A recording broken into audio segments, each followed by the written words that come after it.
नमस्कार परिचय है किशोर प्रसाद पंचायत जीपीर प्रदीप राउत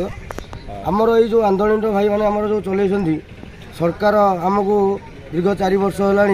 आमको केवल भंडेबार व्यस्त आमर भाई मान कथा भी आमर बर्तमान सुधा बुझीपारना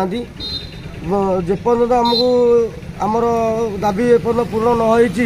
से पर्यंत आम ये आंदोलन जारी रगू भी आहरी भी जारी रही जेपर्यंत आमर डबल इंजिन सरकार जेपर्यंत आम कथा न बुझुंट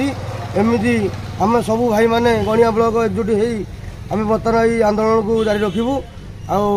सरकार को बेसी आम कि कहूँ चाहूँ दयाकोरी आमको आम कथा दुख टे बुझे आंदोलन यात्री मैंने बहुत यात्री मैंने भी हैरान होती माने आम ओडिशा भी नुह बाहर स्टेट भी बहुत यात्री मैंने हैरान अनसुत होती बर्तमान भी खाया पीवा भी लोक भी पाऊना केवल यही ड्राइवर मानी यही ड्राइवर को दुख कहीं बुझीपारती एवं सरकार जानवे जे आम ड्राइवर इज्जत कौन सरकार जब 2 दिन हो गला सरकार शुणी ना आगामी दिन में न शुणुती तो ड्राइवर मान आंदोलन शांतिपूर्ण रही ना जदि सरकार आम कथा जेपर्यंत न बुझुंट सेमती आम राजरास्तार घरे पखाड़ खाई सीना आम ये राजरास्तार बंद करूँ आम स्टेरिंग छाड़ी जेहतु कौन गाड़ी आम चलेबू ना किंतु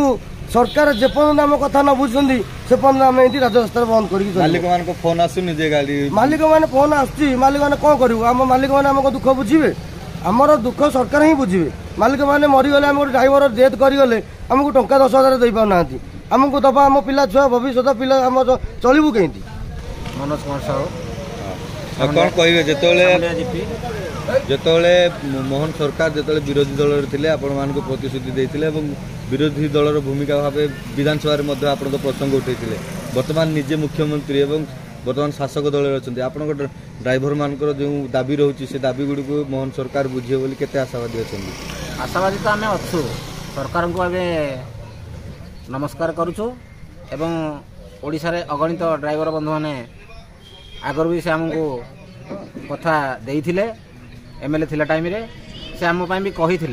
बर्तमान तो सरकार अच्छा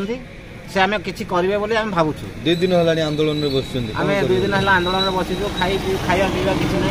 पिला मैंने घरे सियाड़े अच्छा आम ये समस्त भाई मैंने आसिक बसीचु सरकार कौन बुझुं आम देखुचु